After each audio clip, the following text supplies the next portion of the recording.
कोणीच कसं नाही इकडे, ना कस्टमर ना या घरातले कोणी. काय वानगड्या, खानावळ बंद आहे काय? मग अर्जुन इकडे.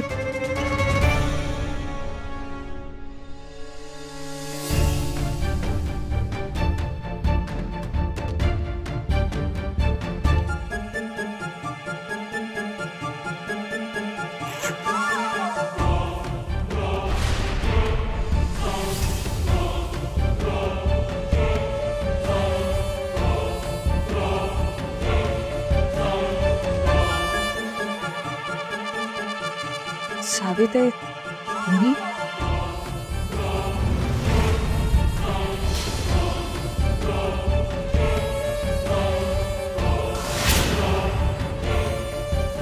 हा ते मी या ना. नाही नाही नको, मी बाहेर थांबते. भाऊ दे तुमचं.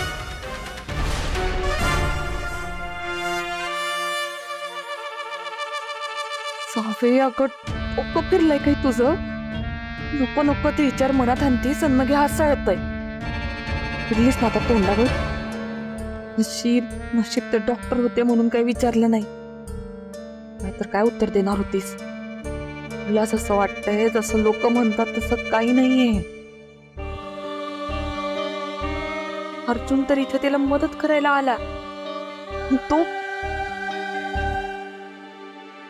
काळजी करण्याचं तसं काही कारण नाही.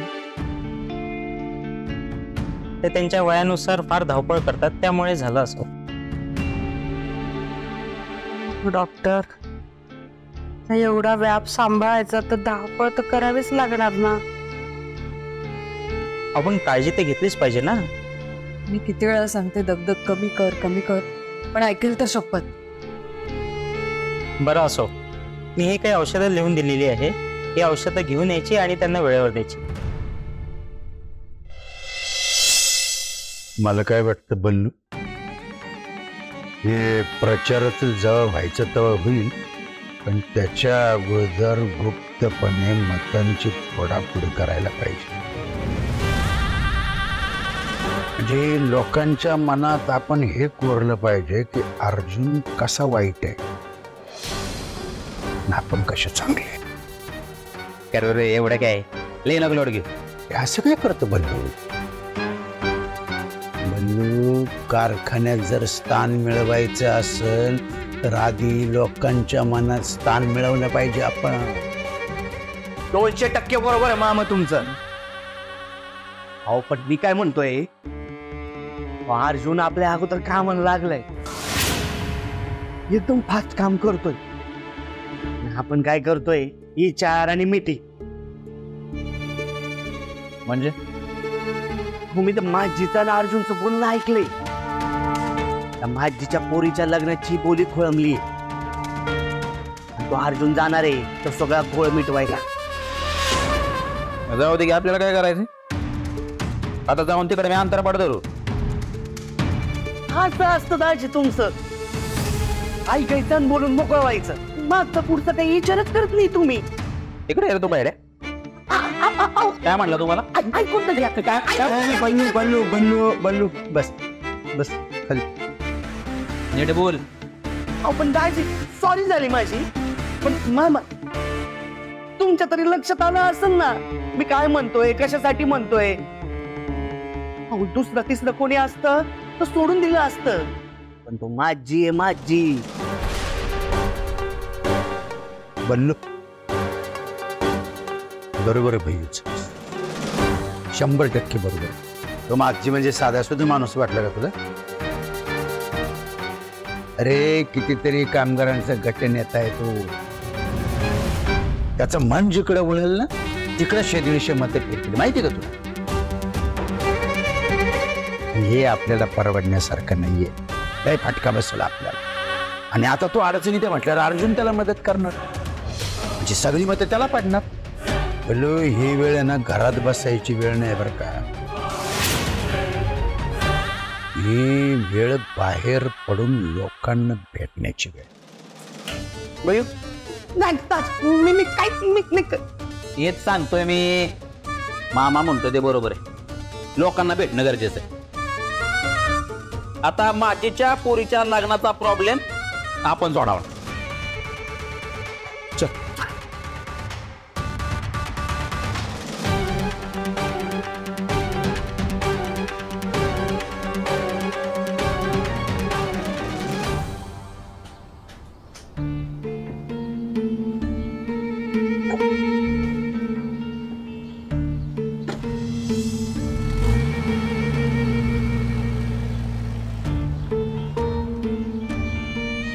बोला.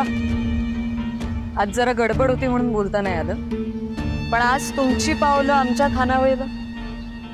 काय स्पेशल? काही स्पेशल नाहीये. या रस्त्यावरनं जात होतं तरी शंकेची पाल चुकली.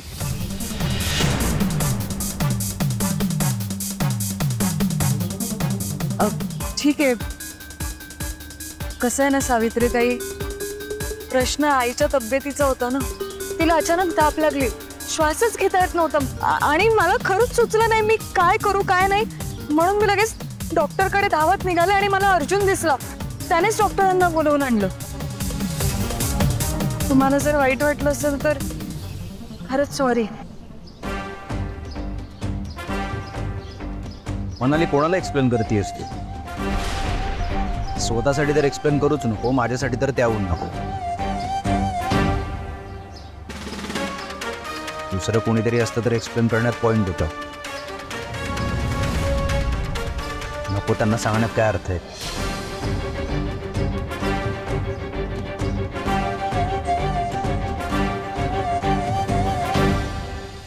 ती मस्त बोलला ना, शाल जोडीत मारून गेलाय. आवाज खाली. तुझ्या घरात नाहीस तू, माझ्या घरातच. आणि ऐकलं नाहीस का अर्जुन काय बोलला ते?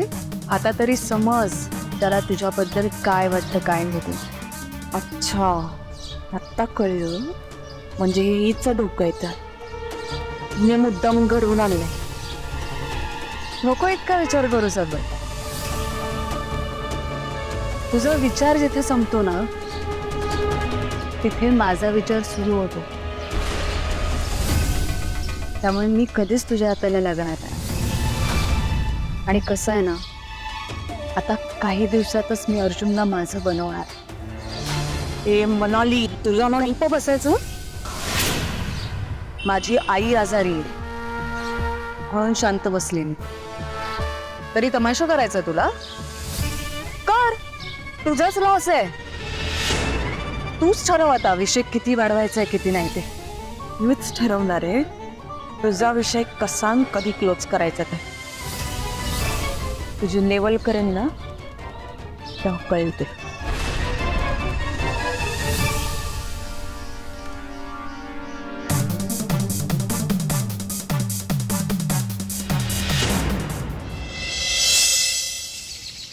जाऊयात. माझी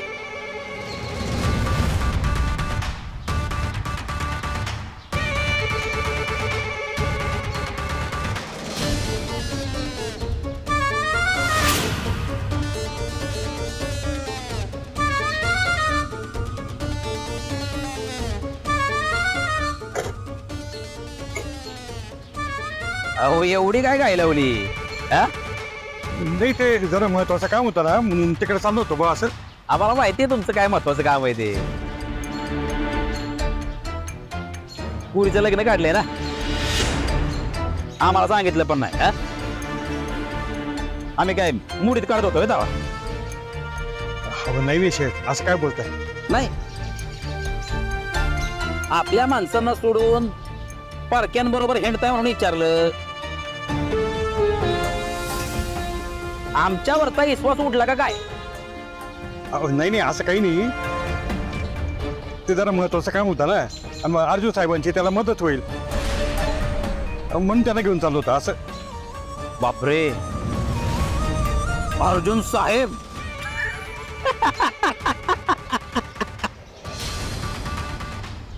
अहो याच कायचं बेजं वाद आहे. रिओ काय मदत करणार आहे?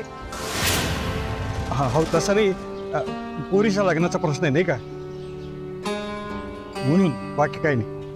तो काय करणार लग्नात मग? हा काय करणार यो? मध्यस्थी. आधी स्वतःच्या बुडाखाली नीट वाकून बघा, मग गावाच्या लढतरी मिटवायला जा.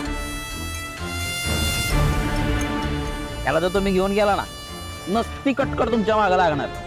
कुत्रा भेग घालत नाही याला. ए बलराम, ए तुझ्याशी बोलतोय मी, नाही ना? घबरायचं. त्याच्याच लग्नाचं 3-13 वाजल्यात. ह्यो काय लग्न जोडावणार आहे? माझी प्रॉब्लेम काय हा? म्हणजे असं आमच्या कानावर आलंय का बाबा, पोराकडचे म्हणतायत मोठं लग्न करायचंय, गाव जेवण घालायचंय, मोठा खर्च आहे. पण ते आता मला कसं परवडणार? मग आम्ही कशासाठी? तो खर्च कवटेकरांना परवडणार. आणि शेवटी तुम्ही कवटेकरांचं माणूस आहे का नाही? मग संपला नाही विषय. लग्नाचा सगळा खर्च स्वतः बलराम शेठ कवटेकर करणार. हो बलराम शेठ. माझी हात काय जोडताय? मी आपलं माणूस, कारखान्यात एवढा मान आहे तुम्हाला, तुमचा मान राखणं आमचं काम आहे. वय वय वय वय. मग चला माझी येतो मी. ओ अर्जुन साहेब, अर्जुन साहेब, ओ साहेब. माझी जाऊ दे ना, कुठं ते येण्याच्या नादी लागताय? आपल्यासारख्या शहाण्या माणसानं आज त्यांच्या नादी लागू नये. मी आहे ना, तुम्ही अजिबात टेन्शन घ्यायचं नाही. आणि माझं पण एक महत्वाचं काम आहे तुमच्याकडे. माझ्याकडं कसलं? काय माझी, तुम्हाला आहे ना गायचं नाही असते राव. सांग सगळं सांग.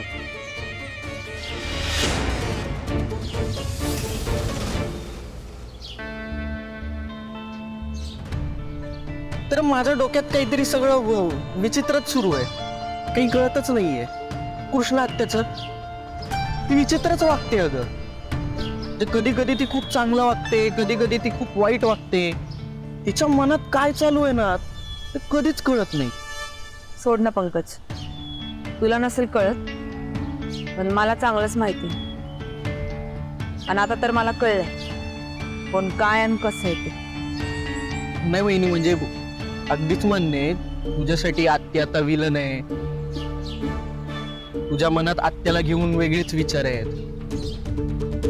पण हे काहीतरी वेगळं आहे. म्हणजे ना, आत्या नेहमी अशी कधीच नाही वागत ग.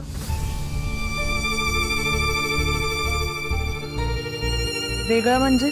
वेगळं म्हणजे सकाळी सकाळी उठते, शेतात जाते, तिथंच तासन तास बसून असते. अरे मग मन रमवत असतील आता शेतीमध्ये, आणि काय? धुमलाचं मन रमवते, ते पण शेतीत. गावातली लोक असं म्हणतात की ती शेतात जाते, आणि आपली शेतात विहीर आहे बघ, तिथं तासन तास टक लावून असते. त्या विहिरीकडे का? माहित नाही काय त्या विहिरीत ना काहीतरी गडबड आहे बघ. आत्या असंच नाही वागणार, तिच्या मनात काही ना काहीतरी चालूच आहे बघ.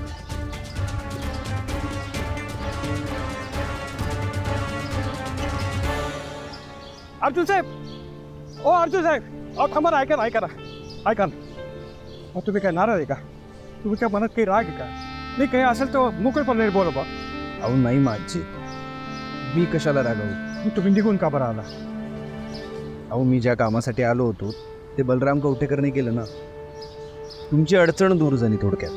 मग मी तिथे थांबून काय करणार होतो? अहो असं कसं म्हणता? अहो ते नुसतं म्हटले म्हणजे मी काय लगेच त्यांची मदत घेतली असं? म्हणजे वहिनी अर्जुन दादा आहे का? अर्जुन दादा,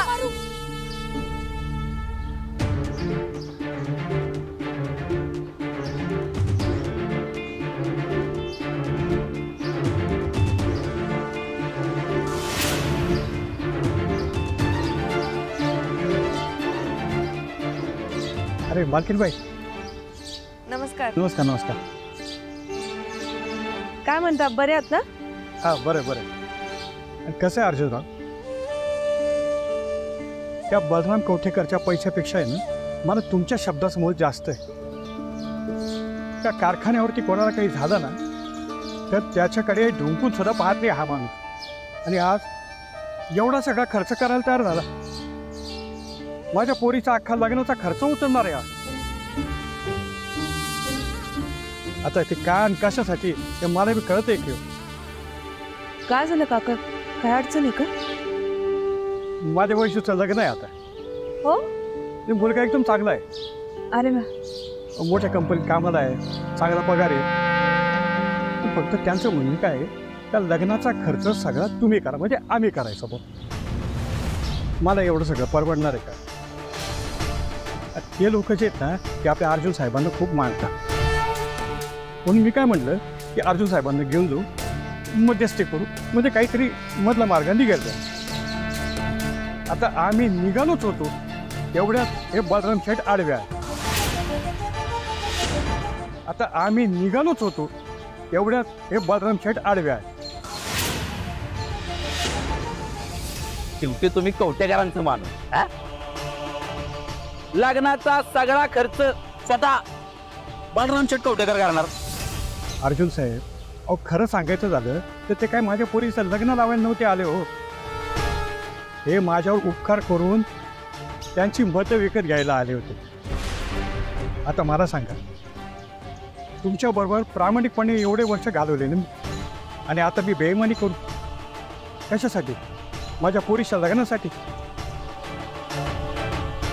एक वेळ माझ्या पोरीचं लग्न लांबलं तरी हरकत नाही, पण हा असला पैसा मी नाही घेणार.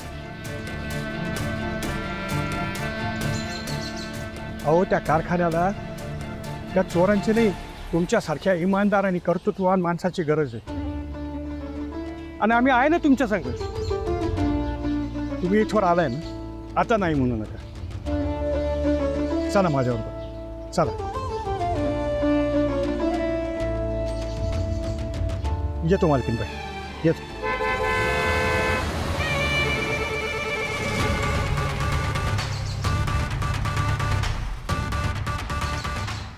काय लागा तुझ्या आडणारी हिस्ट्री इतकं घेऊन थांबते या? नाही, मला वाटलं होतं फिरून फिरून फिरून फिरून तो या अर्जुनाच्याच मागे जाणार. पण एक लक्षात ठेव, या बलराम शेठनं स्वतःमध्ये तिचा हात दिला होता आणि तो धोडकावलास. काय आहे की प्रत्येकाला काही ना काहीतरी वाटतच असतं ना. पैसे देऊन इलेक्शनची मतं विकत घेता येतात, पण लोकांची मनंही विकत घेता येत. आणि शेवटी लोक त्यांच्या मनाला येईल तसंच वागत असतात. 100% तुझ्या मनाला वाटेल ना तेच कर. पण जेव्हा आमच्या मनाला काय वाटेल ना तेव्हा तुझं काय होईल याचा विचार पण तू करू शकत.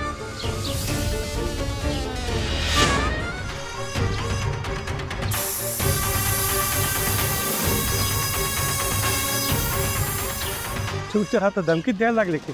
धमकीवाचा सल्ला घोडा मैदान लांब नाही.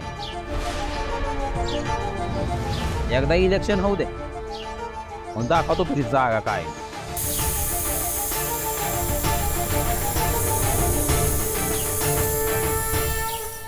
बरं, बघू मग तेव्हाच तेव्हा.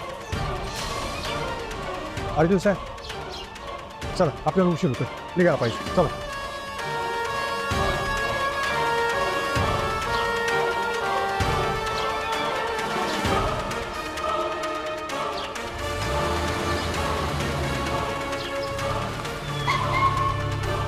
त्याला काय झालं आता? बघतो.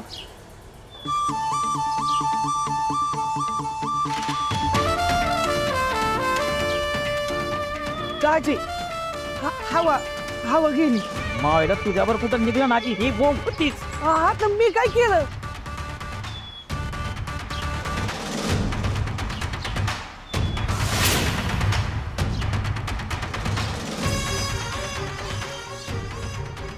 काय झालं?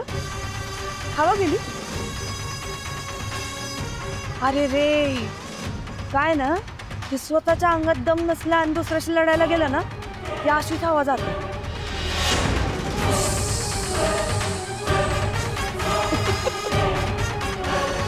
हवा गेली नाहीये, हवा काढली आहे. कारण येणाऱ्या काही दिवसांमध्ये तुझी अशीच हवा जाणार.